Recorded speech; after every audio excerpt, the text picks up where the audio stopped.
Oke.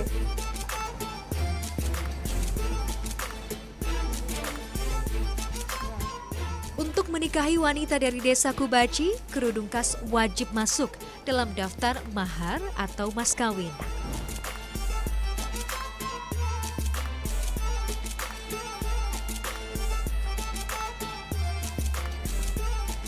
Nah, ini adalah penampilan saya ala wanita Kubaci. Ini baju pakaian tradisional mereka, ini kerudung khasnya. Nah, ini adalah satu lagi ruangan spesial bagi wanita dari desa Kubaci.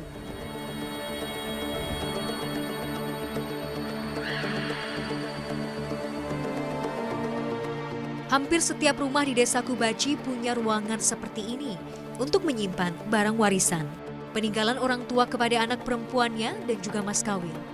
Seperti aneka piring porselen, piring tembaga, dan juga muhal atau tempat air tradisional berbahan tembaga ini.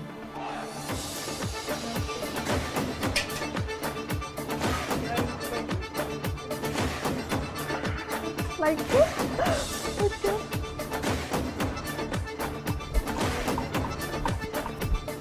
Terletak di ketinggian 1.500 meter di atas permukaan laut, membuat desa Kubaci masih terbatas sumber air.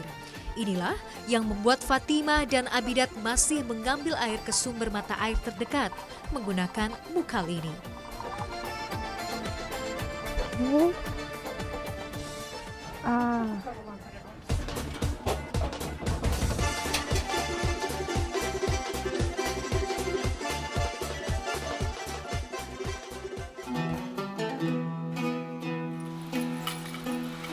Lain Kubaci, lain pula cerita dari desa Balkar. Meski sama-sama berada di Dagestan, Rusia, Balkar punya warna budaya yang berbeda.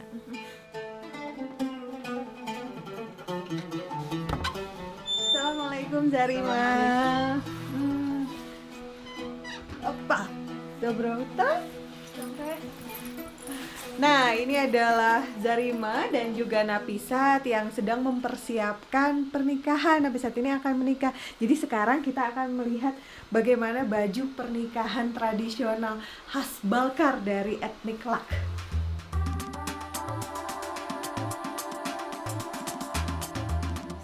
Meski tidak segemerlap baju pengantin modern, baju tradisional suku Muslim Lak punya keunikan dan nilai sejarah tinggi. Baju pengantin biasanya diwariskan secara turun-temurun dari generasi ke generasi. Baju ini terbuat dari bahan sutra murni dengan warna-warna yang mencolok. Nah, yang identik dengan suku Lak adalah kerudungnya harus selalu berwarna orange. Ini menggambarkan awal hidup yang baru. Jadi seperti matahari terbit, ini adalah gambaran perjalanan hidup yang baru. Lalu bagian putihnya ini menggambarkan kesucian, dan ini semua ornamennya terbuat dari silver. Serangkaian hiasan perak yang melekat juga menjadi ciri baju tradisional suku Lak. Seluruh ukiran ornamen perak ini dibuat oleh para pengrajin Balkar tanpa sentuhan mesin sedikit pun. Meski penuh nilai sejarah, sebagian perempuan generasi muda Lak lebih memilih memakai kostum modern untuk pernikahan mereka. Baju tradisional seringnya hanya menjadi pakaian pengiring pengantin atau para penarinya saja.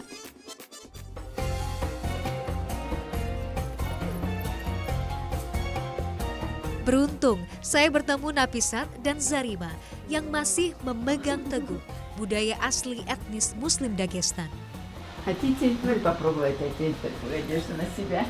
Да. Jadi Zarima menawarkan saya untuk mencoba pakaian tradisional mereka. Kita lihat bagaimana orang Indonesia mencoba pakaian tradisional dari suku Lak.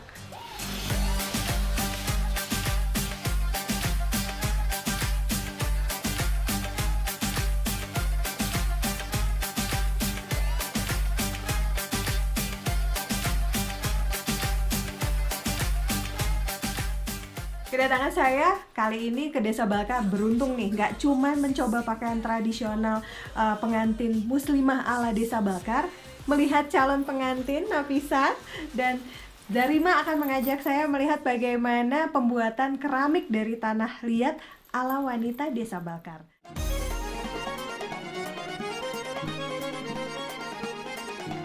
Selain mengerjakan pekerjaan rumah tangga, setiap hari Zarima juga selalu meluangkan waktu untuk membuat kerajinan.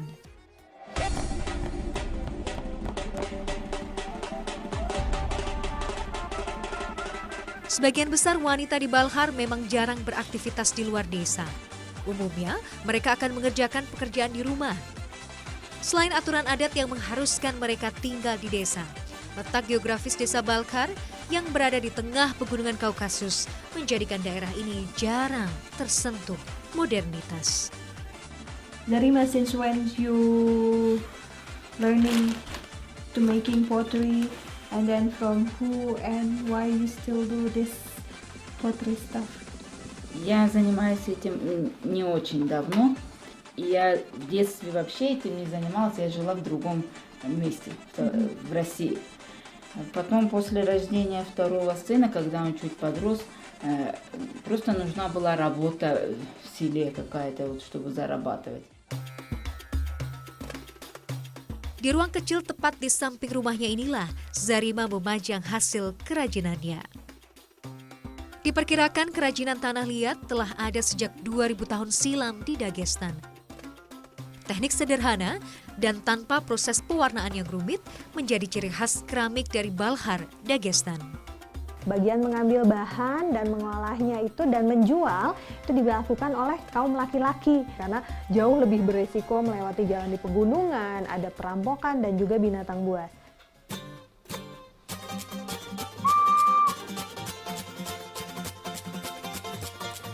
Zarima, spasiba, spasiba Zarima. Assalamualaikum. Paka-paka.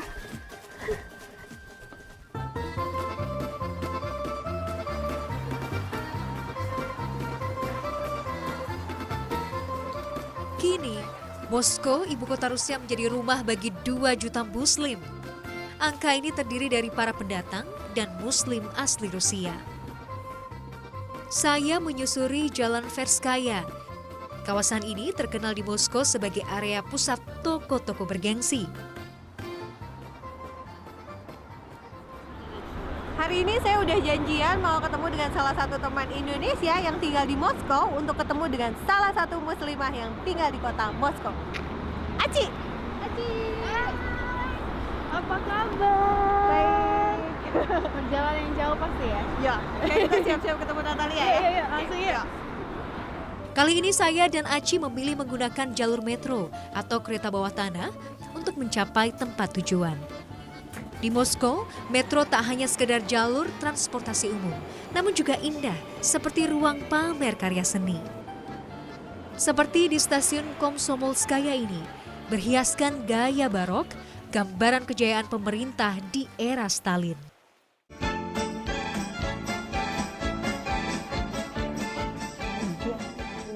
Setelah menempuh perjalanan sekitar 1,5 jam, akhirnya saya dan Aci tiba di rumah Natalia.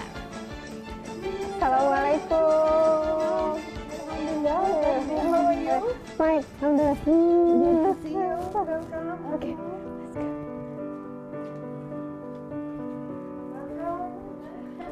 Nah, thank you. Inilah Natalia Narmin Ichaeva, wanita kelahiran negeri beruang merah yang tersentuh damainya Islam. Jadi ini adalah Natalia, dia adalah salah satu muslimah Moskow yang membangun agensi muslim yang membantu para muslimah di Moskow untuk memulai bisnis usaha mereka. Lebih dari 10 tahun silam, Islam mengetuk hati Natalia melalui cara yang tak terduga. Berawal dari kisah-kisah legendaris khas Timur Tengah, Natalia kecil mulai mengenal Islam sebagai bagian dari budaya dan bukan agama. Seiring berjalannya waktu, Natalia tumbuh menjadi seorang remaja dan menempuh bangku kuliah. Dari sinilah cahaya Islam mulai menyentuh hatinya. Mulai mengenal Islam tak lantas membuat Natalia segera menjadi seorang Muslim. But I didn't, at that period, I didn't believe in religions. I thought that this is a system to control people, and this is something that came to us not from God. That's something that came to us from people. Perjalanan hidup Natalia terus berlanjut. Di tengah kesuksesan karirnya sebagai seorang staf hubungan publik, Natalia kembali tergelitik mencari tahu tentang Islam. Teori yang dikemukakan oleh seorang ilmuwan bernama Greg Braden tentang kuantum fisika menjadi titik kunci keislaman Natalia. Hampir seluruh hidup Natalia berubah. Ia semakin haus mencari tahu tentang Islam. Ia berhenti bekerja dan mulai mengenakan hijab.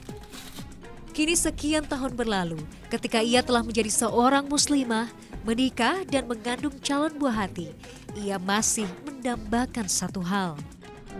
The most big dream of my life is to bring my parents to Islam. Inshallah. Inshallah, amin. Meski berbeda keyakinan, orang tua Natalia yang tinggal di sebuah kota kecil di utara Rusia begitu menyayangi putri mereka. Di tengah obrolan kami, rupanya Natalia menyiapkan hadiah kejutan untuk saya. Serangkaian barang khas Rusia menjadi buah tangan silaturahmi saya hari ini. So you can take it with you on Indonesia to remember the taste of Russian winter. Yes, of course. Thank you. You're welcome. So Natalia, it's not only you have a surprise. I also have a surprise. Oh, This so is a sweet. traditional fabric from Indonesia. Oh, mashallah, I love batik. it. Saya juga tak ingin kehilangan kesempatan membahagiakan sahabat baru saya. Oh, very Maybe you could beautiful. wear it. Thank you. And this is, we call it sajada. You have, I thought you also have one Yes, like this. for praying. Yeah, For yes, praying. for praying. Yeah, Mashallah. it's with. Wow. Another one is, this is cover Yes. for namaz. Oh, mashallah. It sounds weird at the beginning. Maybe you put Uh-huh. anything here. Like this. Cup. That? Yes. Yes. This is for praying, and this is. Here. I don't know what to do. No, this is Indonesian size. Yes, I think it's great. So Maria was it was very good. Did you like? Yes. Nah, jadi biasanya kalau kita di Indonesia menggunakan mukena, kalau di sini untuk sholat atau namaz dalam bahasa Rusia, biasanya Natalia menggunakan ini, pakaian untuk sholat. Jadi pakaian menyerupai abaya dan dilengkapi dengan bagian kerudung. It's beautiful. Yes, I love it. So-